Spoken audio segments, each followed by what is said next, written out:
Everyone, তোমরা কেমন আছো? আমি সাগরিকা নিয়ে এসেছি ছোট্ট একটা ব্লগে তোমাদের অনেক অনেক স্বাগত। আর বড়দেরকে জানাই প্রণাম, আর ছোটোদেরকে জানাই বুক ভরা ভালোবাসা দিয়ে শুরু করছি ব্লগ। আর আমি সাগরিকা, চলো তোমাদেরকে দেখাবো আজকে আমি সারাটা দিন কী কাজ করি।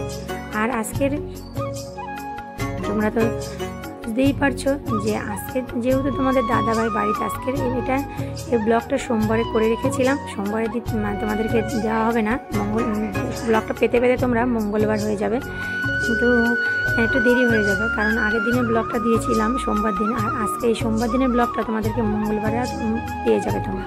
আর আমি সব কাজ এই তোমাদের সঙ্গে বকবক করতে করতে আমার কিন্তু সব কাজ হবে। চারিদিকে দেখো আমি ছোলার ডালের বড়াগুলো করে নিচ্ছি।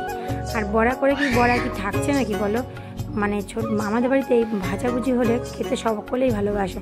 আর তোমার দাদাভাই তো কোনো কথাই হবে না, বাচ্চাদের থেকেও বেশি করে, তো ও যে কোনো ভাজাভুজি খেতে খুব ভালোবাসে। যাই হোক, তোমাদের সঙ্গে বকবক করতে করতে চলে আসলাম আমি আমার অন্যান্য কাজগুলো সারতে। আর অন্যান্য কাজের মধ্যে এই দেখো ঘরের অবস্থা খুব বেকার, ঘর ঝাঁট দিয়ে চলে আসলাম বাসন মাজতে। বাসনও যাই অনেকগুলো হয়েছে। আর বুঝতেই পারছো তোমাদের দাদাভাই বাড়ি থাকছে আজকে, মানে যেটা নোংরা না হবে সেটাও নোংরা করবে, আর যেটা নোংরা হবে সেটাও করবে, সেটা মানে কোনো বলা যাবে না। যাই হোক, চলো আজকে কাজকর্ম সেরে তোমাদেরকে দেখাবো আজকে আমি কি রান্না করেছি।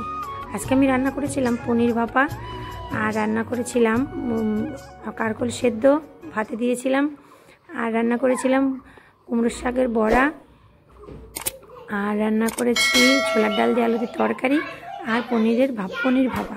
তোমরা পনির ভাপা কে কে খেয়েছো অবশ্যই কমেন্টে জানাবে। আর তোমরা পনির ভাপাটা দেখতে চাইলে তোমরা ছোটো মিনি ব্লগে দেখে নিও কেমন হয়েছে। আর তোমাদের যদি কোনো ভিডিওটি যদি কোনো দিক দিয়ে একটু ভালো লেগে থাকে তাহলে আমার চ্যানেলটিকে সাবস্ক্রাইব করতে ভুলো না। আর আমার ফেসবুক পেজ থেকে দেখে দাও তাহলে ফেসবুক পেজটি ফলো করতে ভুলো না। ততক্ষণ তোমরা সকলে ভালো থেকো, সুস্থ থেকো, নিজেদের খেয়াল রাখো। আবার দেখো।